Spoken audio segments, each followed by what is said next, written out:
Kes keseluruhan jangkitan COVID-19 di negara Brunei Darussalam meningkat kepada 15,491 kes selepas 17 kes baharu jangkitan dicatatkan hari ini.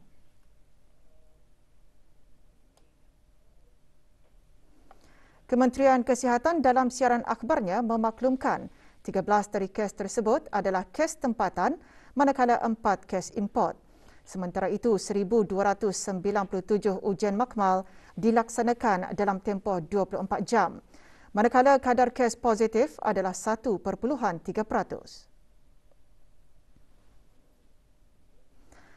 Bagi kategori 5, hanya 1 kes menerima bantuan mesin pernafasan dan di bawah rawatan rapi. 111 kes aktif keseluruhan direkodkan setelah 2 kes sembuh dicatatkan, menjadikan jumlah keseluruhan kes sembuh 15,280. Manakala kadar penggunaan katil di kesemua pusat pengasingan adalah 2.6%.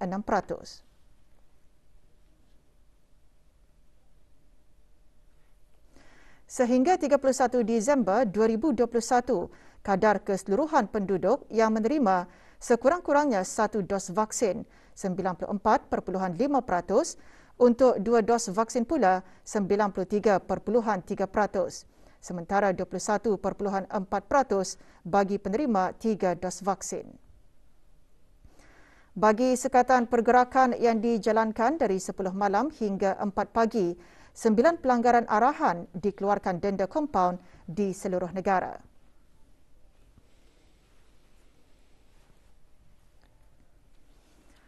Penguatkuasaan Perjanjian Regional Comprehensive Economic Partnership RCEP dijangka membuka jalan untuk mewujudkan kawasan perdagangan bebas yang meliputi 2.3 bilion orang atau 30% daripada penduduk dunia dan menyumbang kepada 25.8 trilion dolar Amerika atau kira-kira 30% daripada keluaran dalam negara kasar global. Perjanjian tersebut mula berkuat kuasa pada hari ini 1 Januari 2022 bagi Australia, Negara Brunei Darussalam, Kemboja, Republik Rakyat China, Jepun, Republik Demokratik Rakyat Laos, New Zealand, Singapura, Thailand dan Vietnam. Perjanjian RCEP juga akan berkuat kuasa pada 1 Februari 2022 bagi Republik Korea. Kementerian Kewangan dan Ekonomi dalam siaran akhbarnya menyatakan penguatkuasaan RCEP juga dijangka membuka bagi 12.7 trilion dolar Amerika atau lebih 1/4 daripada perdagangan global dalam barangan dan perkhidmatan dan 31% daripada aliran masuk pelaburan langsung asing FDI global. Angka-angka tersebut menjadikan perjanjian RCEP sebagai perjanjian perdagangan bebas FTA terbesar di dunia yang dijangka akan memudahkan rantaian nilai global dan perdagangan dalam rantau ini.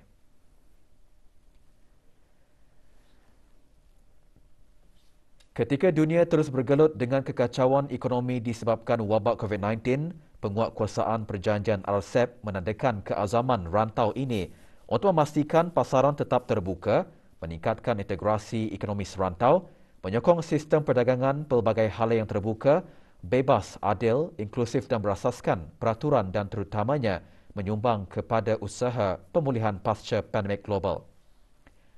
Negara-negara ahli RCEP yakin bahawa dengan komitmen akses pasaran yang dibuat bersama dengan peraturan dan disiplin yang diperkemaskan dan dimodernkan bagi memudahkan perdagangan dan pelaburan, perjanjian RCEP akan memberikan peluang baharu kepada peniaga-peniaga mengukuhkan rantaian bekalan di rantau ini dan menggalakkan penyertaan perusahaan mikro, kecil dan sederhana PMKS ke dalam rantaian nilai serantau dan hub pengeluaran.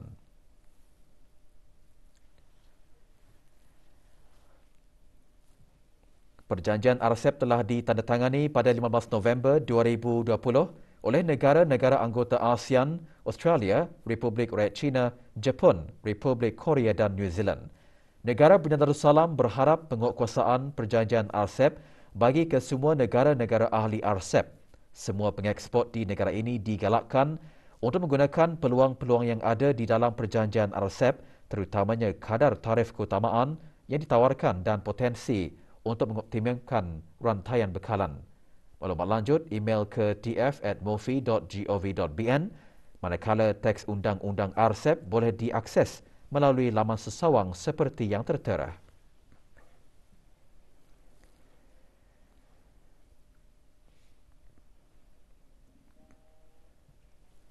Persatuan Pengakap Daerah Brunei dan Muara petang tadi mengadakan aktiviti riadah bersama ahli-ahli Persatuan Orang Kurang Pendengaran OKP.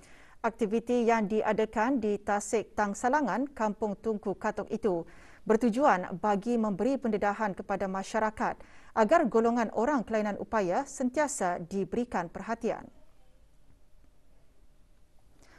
Aktiviti disertai Awang Muhammad Khairul Syahrul bin Haji Duahim, Pemangku Pengarah Jabatan Pembangunan Masyarakat, Kementerian Kebudayaan Belia dan Sukan.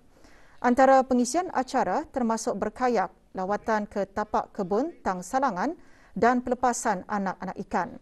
Acara merupakan sebagai salah satu pembuka tirai aktiviti bercorak kemasyarakatan Majlis Persatuan Pengakap Daerah Brunei dan Muara di samping memeduli golongan OKU.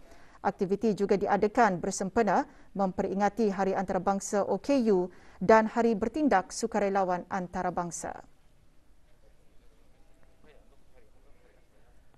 Pasukan Polis di Raja Brunei PPDB kini genap usianya 101 tahun.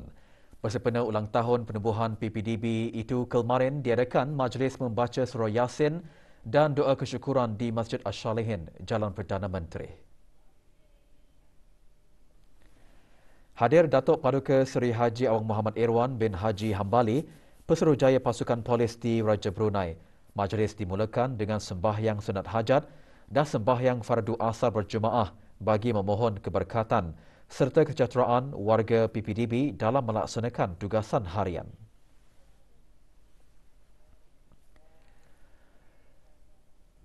Cabaran yang dibawa oleh pandemik COVID-19 menyebabkan perubahan kepada norma gaya hidup. Bahkan ia turut memberi kesan yang besar terhadap pengaruh budaya pasaran di seluruh dunia. Negara Brunei Darussalam tidak terkecuali daripada menerima kesan daripadanya yang memaksa sektor perniagaan daripada pelbagai peringkat industri untuk terus berusaha memperkukuh strategi pemasaran digital yang efektif. Merupakan salah satu usaha yang digunakan untuk mempromosikan produk menggunakan media digital bagi memperluas jangkauan pengguna. Sebahagian besar media digital yang digunakan adalah internet atau biasa dikenali dengan cara berjualan dan mempromosikan produk secara dalam talian.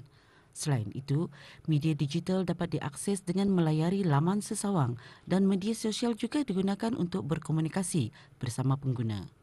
Menjalankan bisnes melalui pasaran digital adalah cara yang terbaik lah, especially masa ni kita ni masih dalam fasa endemik.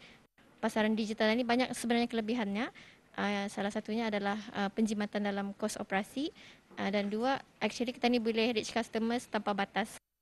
Digital marketing ini ya zero cost marketing.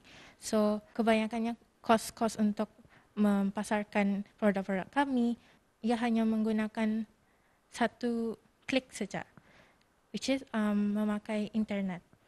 Ia adalah satu opportunity untuk mempasarkan lagi kami punya produk itu ke khalayak ramai. Ia luas, mudah digunakan. Pasal kalau kita ni perhatikan digital platform ni, ia di ujung jari saja. Kita ni everyday makan mobile, so it's di ujung jari lah. So salah satu cabarannya adalah bila customer yang pandai menggunakan platform digital ni. Terutamanya sekali ada yang akan mau melihat produk itu di depan mata. Bagi memastikan keberkesanan strategi pemasaran digital, para peniaga secara dalam talian perlu peka dengan keberadaan aplikasi-aplikasi yang ada pada ketika ini. Apa yang pasti, keberkesanan strategi pemasaran digital bukan hanya terletak pada kepandaian dalam penggunaan media-media sosial yang ada, namun para peniaga perlu gigih berusaha dan kreatif bagi menarik pelanggan di samping pemilihan masa yang tepat. Laporan Rusima Sulaiman untuk Berita RTB. Pameran hasil karya para pemenang dan peserta pertandingan seni khad peringkat kebangsaan 1443 Hijrah bersamaan 2021 Masihi kini berlangsung di Kompleks Yayasan Sultan Haji Hassan Al-Bolkiah di Ibu Negara. Pameran selama seminggu tersebut dibukakan bagi kunjungan orang ramai mulai dari pukul 10 pagi hingga 5 petang. Pameran yang dikendalikan oleh Pusat Pengajian Kesenian dan Kaligrafi Islam PPKKI Yayasan Sultan Haji Hassan Al-Bolkiah ini diadakan bertujuan bagi memertabatkan tulisan Jawi khususnya kaligrafi Islam selain dihasrat untuk mengasuh bakat dan kemahiran serta memupuk minat anak tempatan dalam seni khat khususnya dalam memertabatkan tulisan Jawi sebagai khazanah negara yang agung.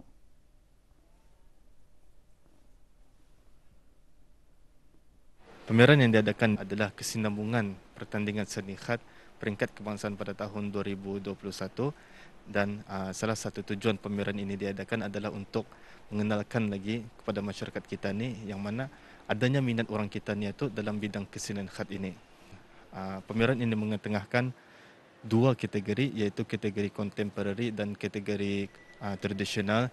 Jadi sebanyak 28 buah karya yang dipamerkan pada pameran kali ini.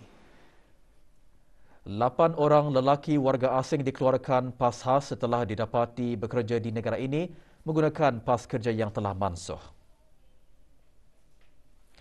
Dapatan tersebut dibuat semasa operasi sepadu pencegahan jenayah ke atas 2 lokasi berasingan di daerah Belait. Operasi melibatkan pasukan polis Raja Brunei, Jabatan Kastam dan Eksekutif Diraja dan Jabatan Imigresen dan Pendaftaran Kebangsaan.